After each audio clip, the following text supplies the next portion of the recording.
wanita-wanita zaman sekarang, gadis remaja zaman sekarang, iya,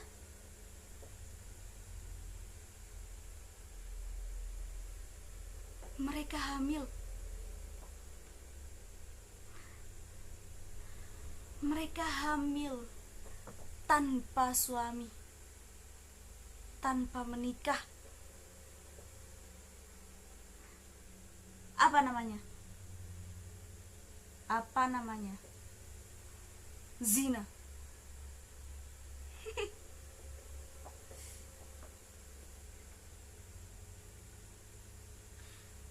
Namun berbeda dengan kisah seorang wanita mulia yang namanya tercantum di dalam Al-Quran.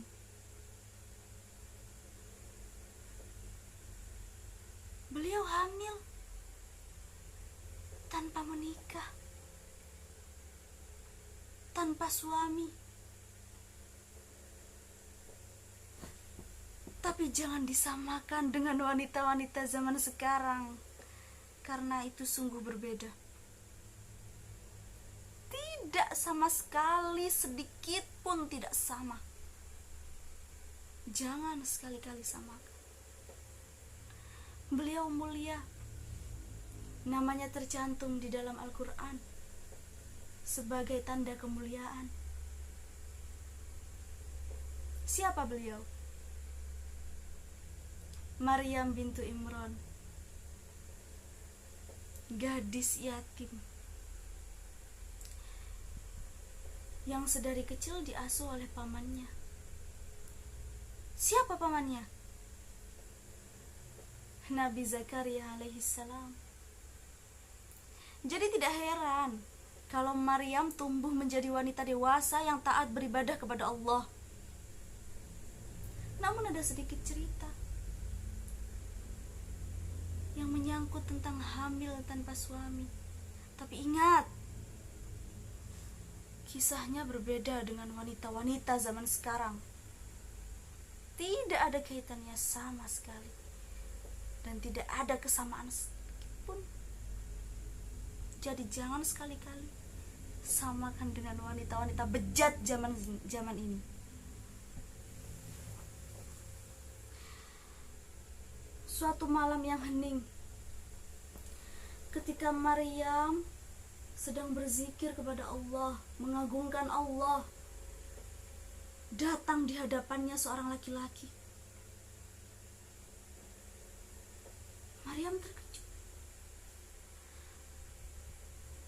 Siapa laki-laki itu?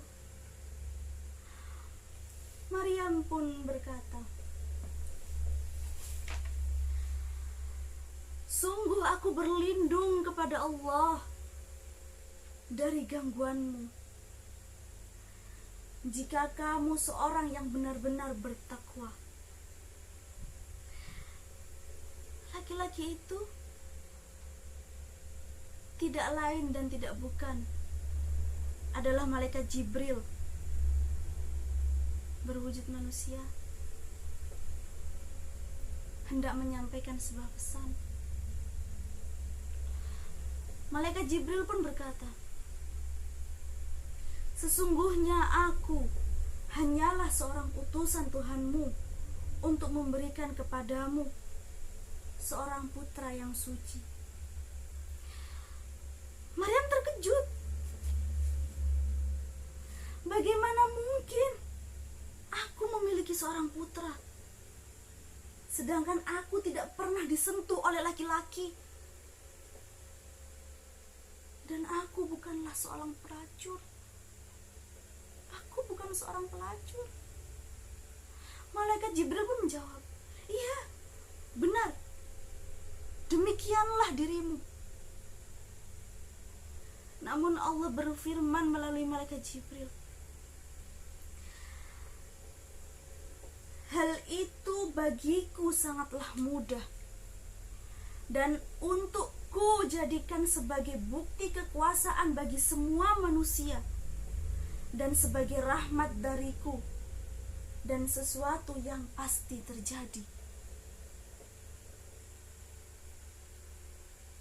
Kemudian Kemudian malaikat Jibril meniupkan ruh seorang bayi ke dalam rahim Maryam. Maka Maryam pun hamil.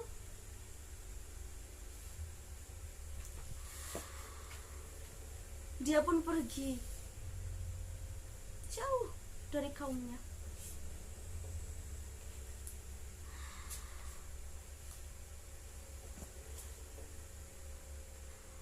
Semakin hari, perut Maryam semakin membesar. Cacian menggema di mana-mana. Maryam hamil. Gadis pendiam itu tiba-tiba hamil. Apakah dia berzina? Putri Imran yang tekun beribadah itu pun dengan sabar dan tabah menerima berbagai hujatan, berbagai fitnah, ejekan dari orang-orang. Keluargamu orang baik-baik, Maryam. Kenapa kau berbuat hina? Kau tak pantas tinggal dengan pamanmu.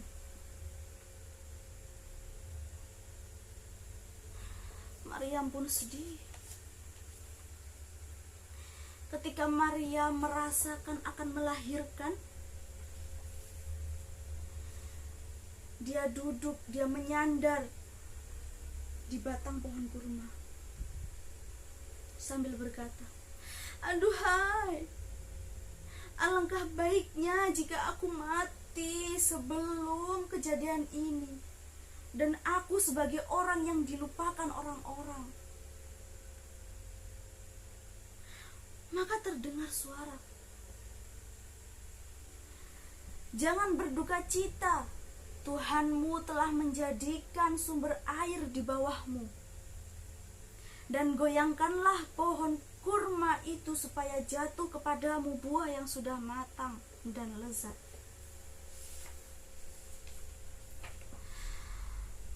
Makan dan minumlah, dan senangkanlah hatimu. Jika kamu bertemu seseorang, maka katakanlah kepadanya, sesungguhnya aku telah nazar kepada Allah berpuasa untuk tidak bicara kepada manusia." Maryam pun membawa bayinya, membawa Nabi Isa alaihi salam ke desa yang terpencil bernama Baitul Lahm. Di tengah-tengah kaumnya sambil menggendongnya, kaumnya mengatakan kepada Maryam, "Hai Maryam, sungguh kamu telah berbuat sesuatu yang mungkar. Ayahmu dulu bukan seorang yang jahat, demikian pula ibumu bukan seorang pelacur."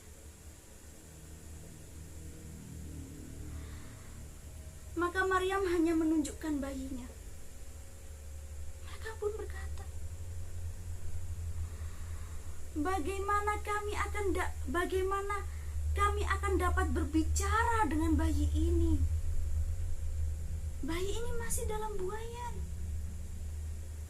Tanpa disangka oleh kaumnya, Nabi Isa pun berkata, "Sesungguhnya aku seorang hamba.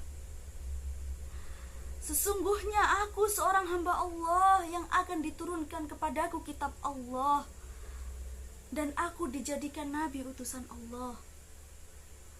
Dan Allah menjadikan aku seorang yang diberkahi di mana saja aku berada. Dan Allah menyuruhku salat dan zakat selama hidupku. Juga berbakti kepada ibuku dan tidak menjadikan aku seorang yang sombong dan celaka. Dan selamat sejahtera bagiku di saat aku dilahirkan dan di saat aku mati dan pada hari aku dibangkitkan," kata Nabi Isa. Itulah Isa ibnu Maryam. Sesuatu yang mungkin sesuatu yang tidak mungkin pasti akan menjadi mungkin jika Allah berkehendak. Demikian pernyataan Nabi Isa. Itu benar. Namun masih ada sebagian orang yang tidak mempercayainya.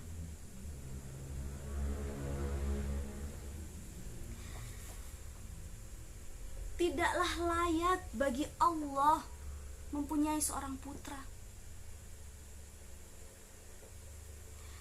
Maha suci Allah, apabila Allah menghendaki sesuatu, maka cukup memerintahkannya dengan kalimat kun fayakun. Quran Surat Maryam ayat 18 sampai dengan ayat 35. Terima kasih.